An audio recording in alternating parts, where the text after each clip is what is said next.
నేను ఒకటే మీకు హామీ ఇస్తున్నా, సంపద సృష్టించడం తెలిసిన పార్టీ తెలుగుదేశం పార్టీ.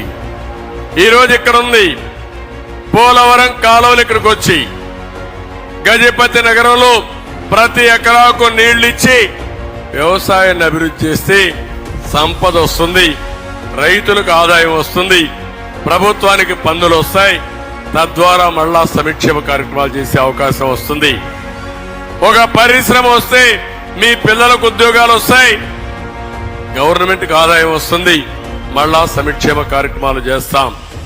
ఒక కాలేజ్ వస్తే ఆ కాలేజీలో పిల్లలు చదువుకుంటారు, పెద్ద అయిన తర్వాత వాళ్ళ నాలెడ్జ్ పెరుగుతుంది, తద్వారా మెరుగైనటువంటి ఉద్యోగాలు వస్తాయి, ప్రపంచం అంతా పోయే పరిస్థితి వస్తుంది. అవి చేయకుండా ఈ ముఖ్యమంత్రి మొత్తం రాష్ట్రాన్ని భ్రష్టు పట్టించాడు, దివాలా తీశాడు.